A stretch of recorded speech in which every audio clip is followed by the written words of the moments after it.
Om Sri Mahaperiyava Sharanam. Voice of God, Volume 1. Main title Vedic Religion, Chapter 39. My Job. I can remain alone in a village somewhere and be happy with my puja and meditation. For the conduct of the affairs of the mud, so much money as you give in the city is not necessary. My view is that mutts could have both money power and manpower on a very minimum scale. Paraphernalia is not required. The qualification and attainments of a head of the mud are its real money power, strength, and everything. Therefore, I have not come here to the town giving up my solitude because you are all giving plenty of money. You have a lot of affection and respect for me. My coming here by accepting your invitation has made you happy. Even so, the desire that I should come here and the happiness because the desire has been fulfilled are both yours. But I have a job of my own in coming to the city. What is it?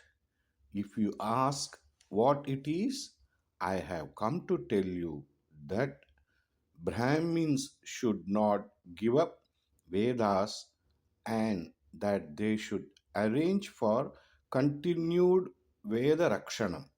I have come to tell you emphatically that Vedas, which are fundamental and are the roots for our religion and all its philosophies and ways of life, should not become extinct after this generation. The Vedic truth, which is timeless, should continue to shine in its original form. The Brahmin should be the one who holds this lamp like a mashalji carrying a torch. This is a duty he has to perform to all the people now and also to posterity. I am coming to town to tell the Brahmin community Brahmanyam is not meant for lording it over others and claiming its superiority, that it is there for holding the lamp of Veda and guide others in the manner of Mashalji and not to put out the lights and make the whole world dark, not only for us but also for the future. You all come in thousands only in the city. Therefore, instead of my sitting in a remote corner and speaking to a handful of people and they're telling others, I can myself communicate directly to a lot of people. Thus, I am avoiding the roundabout way of communicating to you through others. Only with this in view, I am coming to cities despite the fact that in cities the acharas of the mutt are greatly affected. The crowd is much more than I had thought. I am under strain and I am putting you also to strain. You have spent a lot and constructed pandals in every sector to hear me, and you all come in the midst of a lot of difficulty. If I think I may talk to you without pointing out your mistakes, my heart does not permit me to do that. After taking all your money, if I go away without telling you what is good for you, to the town and to the world, I think it is of no use.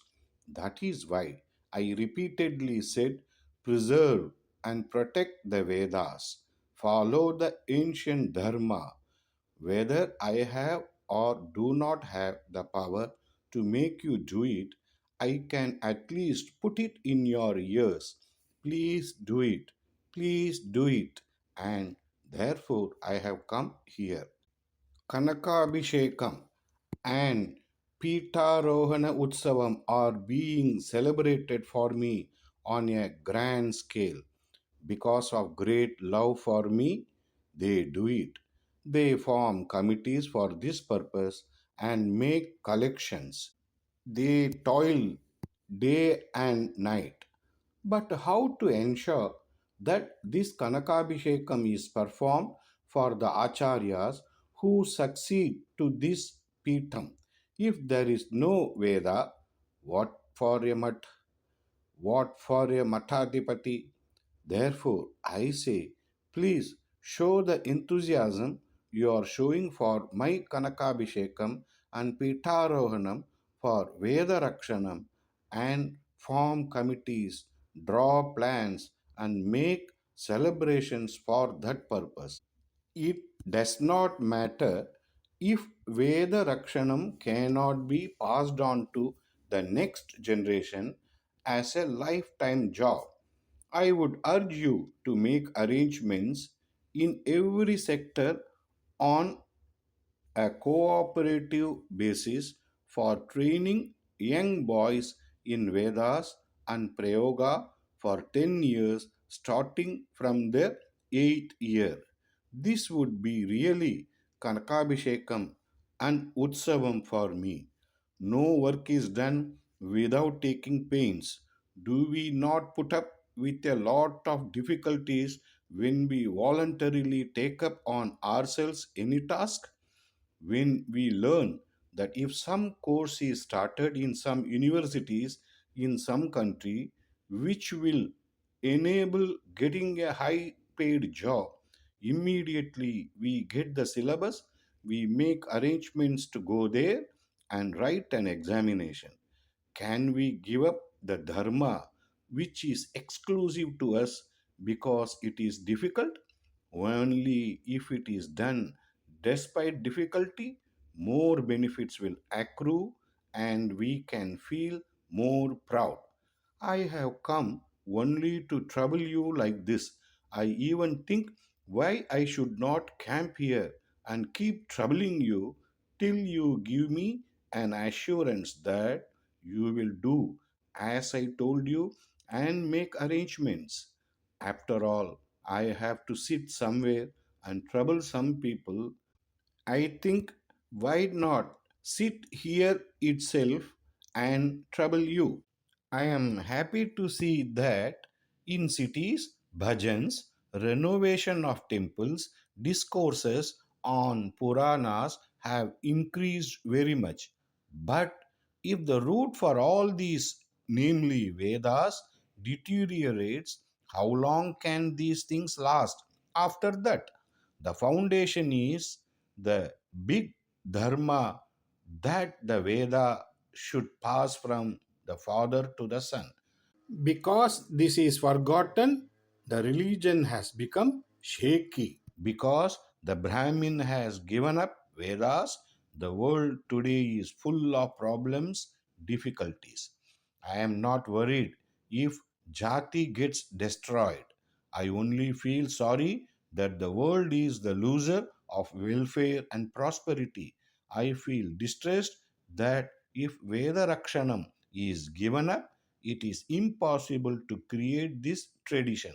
When I say welfare of the world, it does not refer only to the good resulting from Veda Shabdam and rituals like yagnas.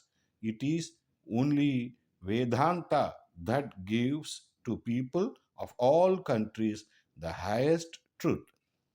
By these truths, people of all countries attain spiritual growth.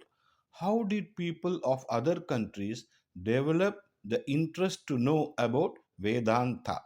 It is because when they came here, there was a community of people for whom Vedarakshanam was a lifetime job. They developed a curiosity. What is this book for which a lifetime service is devoted? They made research and learned many things. In particular, they learnt about the identity that existed in the culture of the whole world. My view is that not only Vedic culture was useful to the whole world, but long back only Vedic culture existed. If deep inquiry is done, others may also come to share my view. It is only by knowing that there is something common to all, universal cordiality and religious tolerance are developed. Apart from this, followers of any religion can elevate themselves by these truths. If there is no body of people who can sacrifice everything for Vedas, how can others develop an attraction to it? If we ourselves give up something as being useless, how will others develop the interest to know its significant truths? In other words, by our unconcern, we are denying others the benefit they can get from the Vedas. The biggest responsibility of the present generation is to make the Vedic tradition, Veda Parampara, to continue, keeping in view not only people of all jatis of our country, but of all countries. Without doing this, doing Kanakabhishekam for me is of no use. If I am asked why, then I have consented to this Kanakabhishekam, the answer is that it is only because I have accepted you have all gathered in large numbers as if it is a temple festival. There are lots of people to listen to what I have to say. It is to collect a crowd and achieve my purpose. I have fulfilled your wishes. If the now prevailing hostility, bitterness, and anger have to go, those who have Veda Rakshanam as their duty have to do it, live as good peace loving people, and show to others how they live. Others may not immediately understand the benefit of this. The society may not feel the adverse effect of stopping Veda Rakshanam in the manner in which it feels the immediate impact of a hartal and closing down of shops. But the truth is that the loss due to stopping of Veda Rakshanam is big. This will be understood in course of time. As time passes, all people will realize that there is a great social benefit in some people dedicating their life for Veda Rakshanam and leading their life. If we stand firm in our duty, someday as much love will be generated as there is hostility at present. In ancient times, it was in Tamil Nadu that Manu had lived. It was here that Veda Vidya, Jnanam, Bhakti, and all else had prospered. It used to be said, Dravideshu Purishaha. It was not just saints like Tayumanavar and Pattinattar only. Followers of other religions like Vedanayagam Pillai, Mastan Sahib, and others too lived as great Vedantins due to the greatness of the soil of Tamil Nadu. This is the ancient home of Veda Dharma. It has been declared that at the end of Kali, the Kalki avatar for Veda Rakshanam will appear in Tirunelveli region of Dravida Nadu. It is only there that a Brahmin who will not swerve from the path of Veda Dharma will appear. Puranas said that Kalki will be born to him. In such a country, there should be no hostility to the orthodox way of life. I have come to the city only to tell that the key to do this is only with the Brahmins. It is only our religion that has spelt out all the disciplines necessary to raise man to his real state. There are several restrictions relating to the individual, there are restrictions relating to society. The restrictions are like erecting an embankment. Can there be a lake without an embankment? If we are against restriction and break the embankment, all the water will go waste and deluge and destroy the places below the lake. What is most surprising is that in our religion, which prescribes the most restrictions, there is absolutely no restriction now. I am going from place to place and engaging myself in tirelessly preaching with the object of bringing under discipline the Brahmins who are to be role models for the society. There is a general feeling that more than others, the Brahmins are bound to obey me, irrespective of what the Brahmins themselves think or whether I myself think so or not. Therefore, if as a first step Brahmins can be brought to the ways of their dharma, then I will have the energy to preach to others what they need to be told. Therefore, Brahmins should, in small ways, submit themselves to my words and help me to do to the entire society whatever I can. Putting it briefly, what do I want you to do? I am only repeating what the Acharya had said right at the beginning of the five shlokas which he had uttered as the essence just before he gave up his mortal coils. Vedo nityam adiyatam. As if exactly translating this in Tamil, Auvayar says, do not allow even one day to pass without Odal, Adhyayana. What the Acharya had said in a positive manner is Veda Adhyayana must be done every day. Auvayar put it negatively by saying, do not remain without Adhyayana even a single day. The mere term Odudal in Tamil means Adhyayanam of Vedas because it has to be learnt by oral repetition without writing and reading. It got this name. Veda is known by the name Uttu in Tamil. In Tirukkural, it is mentioned in the same way. The holy place, Vedapuri, where Vedas themselves worshipped Ishvara, is known by the name Tiruttur. I am going from town to town and troubling you and causing you expenses only with the object that this oral service, which has come up to us right from the time of Brahma's creation, to continue permanently. My wish is that if I say these things before a large gathering of a few thousands like this, it may touch the hearts of at least 10 or 20 people and will result in benefit in terms of real action. It is only after coming to city life people felt compelled to live contrary to dharma. The dance of modern civilization is more here.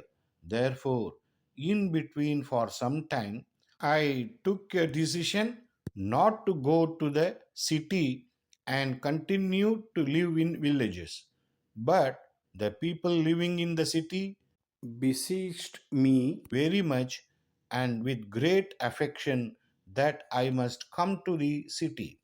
I was resisting this by telling them, I can come only if you return to our old ways, at least to some extent. It does not matter if you do not return to Adhyayana immediately, you at least maintain the external symbols necessary for it. If a person is to carry aloft the Vedas in the manner of one who holds a lighted torch, there are some symbols essential for such a person. Does not a peon wear a distinct uniform? In the same manner, this person must have shika, panchakacha, the special way of the orthodox people wearing a dhoti, etc. These are not symbols by which one can claim that he is superior, but to indicate that he is a servant of all the people in the society. I am a sevaka, servant of the Vedas. Only if you wear these signs, I will come to the city. But my refusal did not bear fruit. Whether they did not like to change their dress and other related ways, or whether they did not have the courage, their insisting on my coming to the city did not stop. At last, I thought, even though they are not doing what I told them to do, they have not stopped inviting me. Therefore, it means that they have affection for me and great regard. All right, why not I give in to their entreaty and go to the city? I can go there, be in their midst, repeat my wishes again and again, and see whether that gives a favorable result. After all, the institution of mud exists only to rectify the mistakes of the people and turn them to the right path.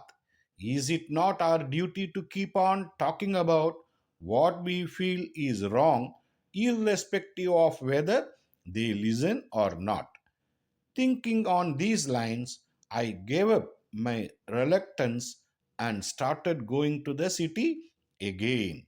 When people joyfully extended all courtesies, erected decorated pandals in sector after sector, and arranged for grand processions through the streets, can I point out their faults in a manner that wounds their feelings? Each and every person has innumerable problems. When the whole world is in a state of flux, there is no limit to the difficulties faced by everyone. In the midst of this, they come here so that they can forget their problems for some time. Can their feelings be wounded by pointing out that this is wrong or that is wrong, or talk something to please them and go away without telling what is good for their own life and the welfare of the society? If the things are to be said to make them happy for the moment, there are those who perform musical concerts for that purpose. Therefore, I need not be called for something similar to a concert. If I perform for money, I have to make you all happy for the moment. But I have not come for money. The mutt does not need this much money. If mud gets more money, that is going to be immediately spent for conducting more sadhas, etc. So, without this much money, the affairs of the mud can be conducted by camping in villages. But effort must be made to tell the entire community of people what is good. This, in fact, is the purpose of the mud. After thinking on the above lines, I came to the following conclusion: whether those who listen to me act accordingly or not is their affair. Whether they like it or not, our duty is to tell them, dear man, these are good for your spiritual welfare and the welfare of the world. You make whatever effort you can for doing this. I came to the conclusion that my duty is to keep putting this into their ears repeatedly. Beyond merely telling them like this, I am in no position to punish them. Even in parties that hold the view that everything should be equal, disciplinary action is taken against those who act contrary to the party's interests by expelling them. I do not have similar authority to excommunicate people, nor do I ask for that much right or authority. What is possible for me is to put things into people's ears. I have come because I feel I should not refrain from doing what I can do. It is enough if someone somewhere takes what I say seriously and starts acting. That will grow bit by bit. Do we not see even unjustified movements which start with a handful of slogan shouting people grow big? For doing good, it is enough if 10 people come together. It is with the belief that such people will be found. I keep on telling. Do not think that I am dissatisfied with you all and feel sad. It is not that I am unaware of the complexities of modern life. I can see the difficulty in getting out of it once you are entangled in it. When I see that in the midst of all these, you are making arrangements for bhajans, discourses, kumbhabhishekams, ritually sanctifying a newly constructed or renovated temple, etc. When I see these things increasing day by day, I feel happy. When I see all these, I get the hope and the enthusiasm that I can talk about Veda Rakshanam, which gives life to these activities and is their life support, and therefore I say these things. Although there is a lot of scope now for wrongs which are contrary to the Shastra, although there is justification for feeling anxious about the future, I see here and there indications for welfare and prosperity. Instead of wailing, everything is lost, whatever remains will also be lost. It is only proper to tell you how to develop further the good aspects which are growing. If that is done, even those who tread the wrong path will in course of time develop the mind to take to the right path. It is with this hope that I put into your ears the ancient practices. I do not at all say that simply because it is old that it is superior, but simply because a thing is old, it should not be discarded as useless. What is needed or not needed does not depend on its being old or new. We have to accept it or reject it only after examining its utility. Or whatever is good in the new, we will take and discard what is bad in the old. In the same way, we will reject what is bad in the new and accept what is good in the old. Kalidasa also says the same. When you have called me here with affection and extended courtesies, I do not, of course, have the heart to tell you that there is so much wrong in your new ways. I delivered discourses on other subjects. I spoke about bhakti, jnanam, culture, and all other stories of the world. They are all good. But if all these are like the branch, flower, fruit, there is a root for them all, that is Veda. Without the root like Veda Rakshanam, nothing else exists. Excluding this from my talk and telling other things is useless. If this basic function is to be talked about, the wrongs will have to be pointed out. Having spent some days telling you about other matters and having moved as one among you, I have developed a feeling of friendship with you and a feeling that I can take liberty with you. I feel that I need not hesitate as before to talk about the mistakes. Therefore, I have come to matters related to Vedas. Is it not for this purpose that I have come? Would it be all right if I talk about my purpose right at the start? Now that you have completed your job of extending courtesies to me and you are happy, I think I can talk about my purpose. That purpose is Veda Rakshana. All these days I have troubled you and put you to expenses. As if this is not enough, I also ask for Sampati Dhan in the manner of Vinobha. Let us keep aside the fact that each one should do Adhyayana and make his children also do it. This is very necessary. There is a job which is more necessary than that and needs to be done first. Money is required to ensure that the Veda Patashalas, which are struggling to survive but are carrying on, do not close down but continue to function. For this purpose, financial help needs to be extended to students of Vedas as well as the teachers. More patashalas should be established where the basics of Vedas are taught to teach Veda Bhashya, commentary, and conduct examinations. During their study period, students should be given stipend.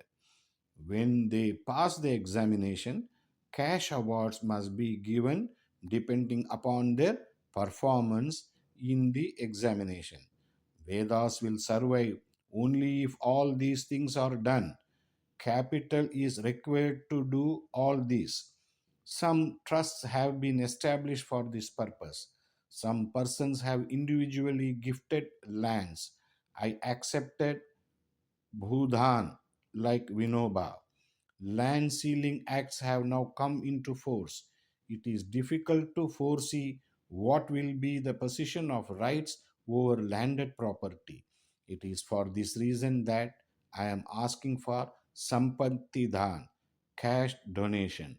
To put it clearly, each one of you should drop 1 rupee in a hundi on the day of your birth star, thinking of me. I am only asking you to give.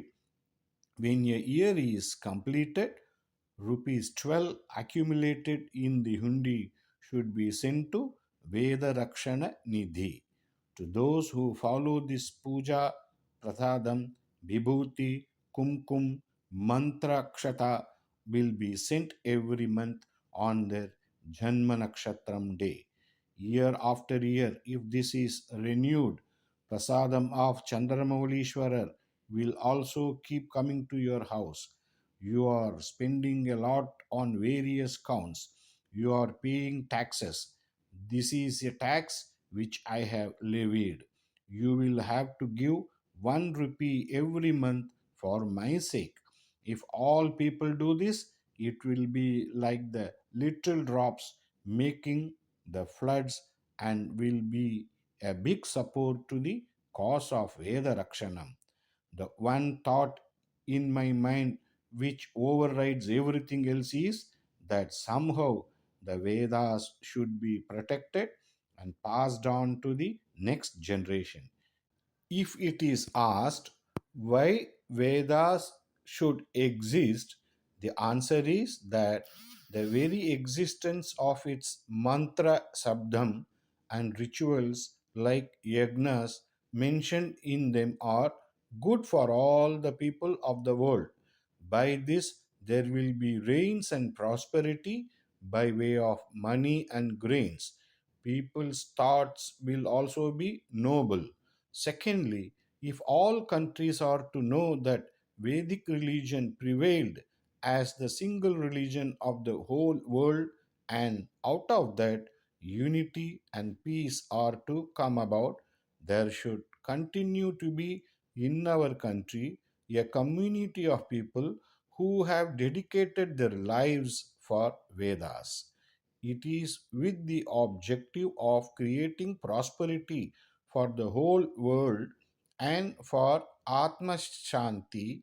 I am laying special emphasis on Veda Rakshanam. In the next generation, there should not be a single Brahmin who has not studied Vedas. I do not at all say that the Brahmin should exercise control over others by threatening them. I only say that for the whole world to live in unity, not only our country, he should preserve and protect the Dharma, which is the root of everything and which has come to him. If it is asked how the presence of a small community of people in our country will ensure the prosperity of the world, the answer is that it is like a powerhouse where only four people work and the entire town gets light, and if the four do not work, the entire place becomes dark. In the same manner, to hold aloft the light of the world, the Vedas, if some people are here, it is sufficient. I have come with the purpose of sowing the seed for this and passing it on. It is for this I have consented to the celebrations arranged for me. It is the chanting of Jaya Jaya Shankara, Hara Hara Shankara that has brought so many of you here. I have consented because if there is such congregational chanting, people can be attracted by that and I can achieve my purpose. Those who arrange celebrations for me should do as I have told them. They should at least make an attempt to do it. Along with your hard work, undergo some hardships for my sake. You do so many things for yourselves, office, recreation, etc., and a variety of business. Do this Veda Rakshanam for my sake. Why distinguish between for me and for you? All of you and I are one. My job is your job. If Veda Rakshana is ensured, that is the one work which will do the greatest good to all. By doing this, you will prosper. I will earn the name for it. Om Sri Mahaperiyava Sharanam. Jai Jai Shankara. Hara Hara Shankara.